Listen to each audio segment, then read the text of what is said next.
अस्सलाम वालेकुम दोस्तों, ये दिन था 20 दिसंबर 2020 का कि जब 30 फुट की एक बोट बहावनस आइलैंड से फ्लोरिडा की तरफ सफर कर रही थी और इस बोट में 20 पैसेंजर सवार थे, क्योंकि इस बोट ने बहावस से फ्लोरिडा का सफर पहले भी कई बार तय किया था। इसी वजह से ये सफर भी इनके लिए बिल्कुल नॉर्मल था। लेकिन बीच समुंदर में इस बोट के साथ क्या हुआ?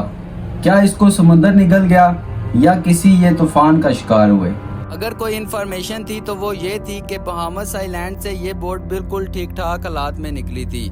लेकिन इस इन्फॉर्मेशन के अलावा एक और इन्फॉर्मेशन भी थी, और वो ये थी कि इस बोट ने बरमूदा ट्रायंगल से क्रॉस करके गुजरना था। जब अमेरिकन कोस्ट गार्ड को इस बोट का इल्म हुआ तो एक सर्च ऑपरेशन कंडक्ट किया गया, जो समुंदर के उस हिस्से में पूरे 4 दिन और 4 रातों तक चलता रहा। लेकिन मजाल है कि बोट का एक हिस्सा भी मिला हो।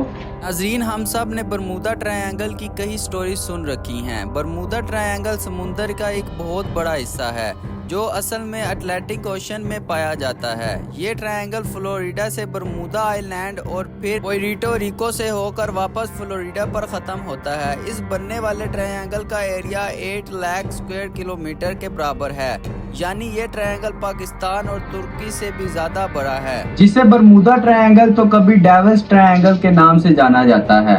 ये ट्रायंगल अपनी माइस्ट्रियस फेनोमेना की वजह से मशहूर है। जो भी चीज इस ट्रायंगल के ऊपर से गुजरती है वो इसको निगल लेता है। अभी तक शिप्स और एयरप्लेन्स की एक बहुत बड़ी तादाद इस ट्रायंगल में गुम हो चुकी है। आज तक इनमें से चंद शिप्स और एयरप्लेन्स का मलबा रिसर्चर्स को समुंदर के बॉटम से मिला है, लेकिन वो भी उस जगह से नहीं जहां वो आखिरी बार रडार पर शो हुए थे। जबकि दूसरों का तो ना मलबा मिला है और ना ही इनके अंदर मौजूद लोगों की लाशें। समुंदर के इस हिस्से में ताकतवर वोर्टेक्स पाया जाता है, या फिर कोई मॉन्स्टर है, या हो सकता है कोई एलियंस का इधर बसेरा हो। आखिर बरमूदा ट्रायंगल में कुछ तो एबनॉर्मल जरूर है, जिसकी वजह से ना तो ये बड़ी से बड़ी कार्गो शिप्स को छोड़ता है और ना ही किसी जहाज को।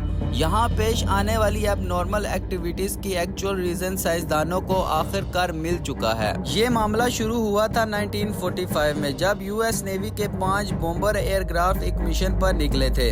उन 5 एयरक्राफ्ट में बैठे 14 लोगों के लिए ये बिल्कुल रूटीन प्रैक्टिस थी। लेकिन बरमूदा ट्रायंगल में आते ही यूएस के 5 बॉम्बर त्यारे अपनी रडार से गायब हो गए, क्योंकि उस वक्त वर्ल्ड वार 2 को ख़त्म हुए सिर्फ चंद महीने ही गुजरे थे। इसी वजह से यूएस नेवी का शक था कि शायद किसी दुश्मन ने उनके जहाज़ों को गिरा दिया है। उनकी तलाश में एक और नेवी एयरक्राफ्ट भेजा गया, लेकिन हैरत अंगेज तौर पर वो भी बरमूदा ट्रायंगल के एरिया में आते ही रडार से गायब हो गया। और इस तरह ना ही कभी उन 5 बम्बर एयरक्राफ्ट का और ना ही उस रेस्क्यू जहाज का कभी पता चल सका है। यही वो वाकया था जिसके बाद बरमूदा ट्रायंगल को लोग खौफ की निगाहों से देखने लग गए। इस वाकये से तकरीबन 10 साल पहले कुछ ऐसा ही सीन एक और जहाज के साथ हुआ था, लेकिन खुशकिस्मती से वो अपनी जान बचाने में कामयाब हो गए थे। 19 साला twins Giorgio and David American navy में ऑफिसर्स थे। अचानक इनको अपने वालिद की मौत की खबर मिली तो इनको एक प्राइवेट एयरक्राफ्ट में बैठकर अपने होम टाउन जाना पड़ा। अभी जहाज को बरमूदा ट्रायंगल के समुंदर के ऊपर पहुंचे सिर्फ 20 मिनट ही गुजरे थे कि पायलट ने इनको बताया कि जहाज के सभी इंस्ट्रूमेंट काम करना छोड़ गए हैं। ना ही पायलट को फ्यूल का अंदाजा था और ना ही उस वक्त रेडियो काम कर रहा था, और ना ही पायलट को इस बात का अंदाजा था कि वो किस डायरेक्शन में जा रहा है। दोनों भाइयों का कहना था कि इतनी ऊंचाई से भी हमें ना ही कोई शिप नजर आ रही थी और ना ही कोई जमीन का छोटा सा हिस्सा। दूर दूर तक सिर्फ पानी और सिर्फ पानी ही नजर आ रहा था।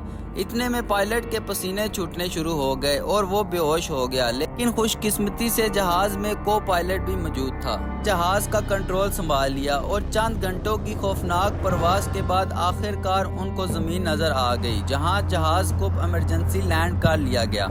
और फिर हर दफा की तरह एक दफा फिर साइंसदानों ने अपनी खोज को स्टार्ट से शुरू किया, लेकिन इस दफा यूं लग रहा था जैसे कि ये माइस्ट्री बहुत जल्द सॉल्व हो जाएगी।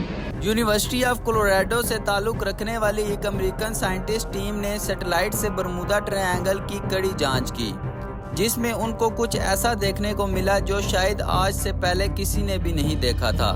उन्होंने नोटिस किया कि बरमूदा ट्रायंगल के ऊपर कुछ ऐसे क्लाउड्स बन रहे हैं जो ना ही स्क्वायर हैं और ना ही सर्कल, बल्कि ये क्लाउड हेक्सागोन शक्ल के थे और इनका साइज तकरीबन 88 किलोमीटर तक बड़ा था। एक्सपर्ट टीम का मानना है कि शायद ये क्लाउड कोई आम क्लाउड नहीं बल्कि ये एयर बॉम्बर क्लाउड है, यानी जब ये किसी अजीब किस्म से बादल बनते हैं तो इनके नीचे बहुत ही तेज हवा के झोंके चलते हैं जिनकी स्पीड 250 किलोमीटर पर आवर होती है। हवा की इन झोंकों की स्पीड इतनी तेज होती है कि ना ही इनमें कोई हवाई जहाज आसानी से उड़ सकता है और इनकी वजह से पानी में जो लहरें बनती हैं ना ही ऊपर कोई बड़े से बड़े शिप तैर सकते हैं। सरदारों का कहना है कि बरमूदा ट्रायंगल में होने वाले हादसात की एक ये भी वजह हो सकती है। तो दोस्तों, जिसको भी ये इंफॉर्मेटिव वीडियो अच्छी लगी है, लाइक, सब्सक्राइब, शेयर करना ना भूलिएगा।